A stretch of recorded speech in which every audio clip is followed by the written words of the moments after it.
Geopolitics में पहले से कुछ प्रिडिक्ट कर पाना काफी मुश्किल होता है। जो मैनपैड्स भारत के खिलाफ इस्तेमाल किए जाने थे, अब वही मैनपैड्स रशिया के खिलाफ इस्तेमाल होंगे। रशिया के खिलाफ जो मैनपैड्स यूज होंगे, जिनसे रशिया के सोल्जर्स के ऊपर यूक्रेन के सोल्जर्स हमला करेंगे, वो मैनपैड्स ऐसे देश से आ रहे हैं जिसको रशिया इस समय डिस्काउंट के ऊपर गेहूं बेच रहा है। क्या ये पूरा एंगल हम इसी वीडियो में डिस्कस करेंगे, लेकिन उससे पहले मैनपैड्स के बारे में आपको थोड़ा बता देता हूँ। मैनपैड्स का फुल फॉर्म होता है man portable air defence system, यानी ऐसा एयर डिफेंस सिस्टम जिसको एक व्यक्ति आसानी से एक जगह से दूसरी जगह ले जा सकता हो। जैसा कि आप अपनी स्क्रीन के ऊपर देख सकते हैं, मैनपैड्स को portable surface to air missiles भी कहा जाता है, क्योंकि इनकी मदद से ग्राउंड सरफेस यानी जमीन के ऊपर तैनात सोल्जर एनिमी देश के लो हाइट के ऊपर फ्लाई कर रहे एरियल टारगेट्स जैसे कि फाइटर जेट्स, हेलीकॉप्टर्स और ड्रोन्स को आसानी से निशाना बना सकता है। इनको गाइडेड वेपन्स भी कहा जाता है और ये हथियार दुनिया की 25 देशों की सेना इस समय इस्तेमाल कर रही है। कई बार लो फ्लाइंग ड्रोन्स, हेलीकॉप्टर्स और fighter jets missile defence system को चकमा दे देते हैं। उस केस में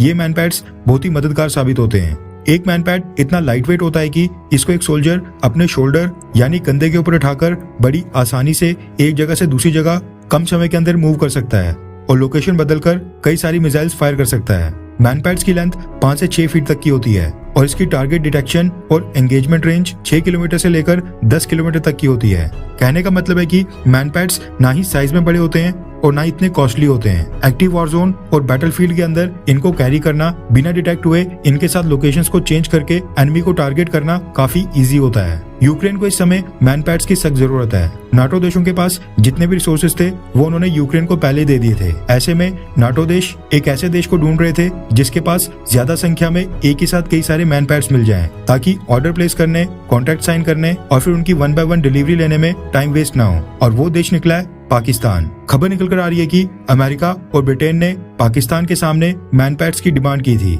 जिसको पाकिस्तान ने पूरा कर लिया है। रेफरेंस के लिए आपकी स्क्रीन के ऊपर इंडियन डिफेंस रिसर्च के आर्टिकल का स्क्रीनशॉट है, जिसके मुताबिक पाकिस्तान पोलैंड के रास्ते यूक्रेन को मैनपैड सप्लाई कर रहा है। पोलैंड यूक्रेन का पड़ोसी देश है, आप मैप के ऊपर देख सकते हैं। रिपोर्ट्स के मुताबिक ये मैनपैड्स पाकिस्तान से पहले पोलैंड के एयरपोर्ट के ऊपर लैंड होंगे और फिर वहां से लैंड बॉर्डर के जरिए यूक्रेन की मिलिट्री फोर्सेस को दिए जाएंगे। पाकिस्तान के पास अंसा मार्क 2 नाम के मैनपैड्स हैं, जो चाइनीज QW1 मैनपैड्स के ऊपर बेस्ड हैं। इनकी रेंज 5 किलोमीटर तक की है और ये 600 मीटर पर सेकंड की स्पीड से फायर करने में सक्षम है। इनमें जो वॉरहेड है उसका वेट 550 ग्राम तक का है। ऑन पेपर तो ये ऑर्डर पाकिस्तान पोलैंड को दे रहा है, लेकिन ये मैनपैड्स यूक्रेन के हाथ में जाने वाले हैं, इसमें कोई भी शक नहीं है। रिपोर्ट्स के मुताबिक पाकिस्तान ने अपनी ऑर्डिनेंस फैक्ट्री से अब तक 126 कंटेनर्स में हथियार और एमुनेशन भरकर यूक्रेन के लिए भेज दिए हैं, जो कि यूक्रेन के पड़ोसी नाटो देशों में जाकर लैंड हुए थे। ये जो 126 कंटेनर्स अब तक पाकिस्तान भेज चुका है, इसकी पेमेंट यूनाइटेड किंगडम यानी कि ब्रिटेन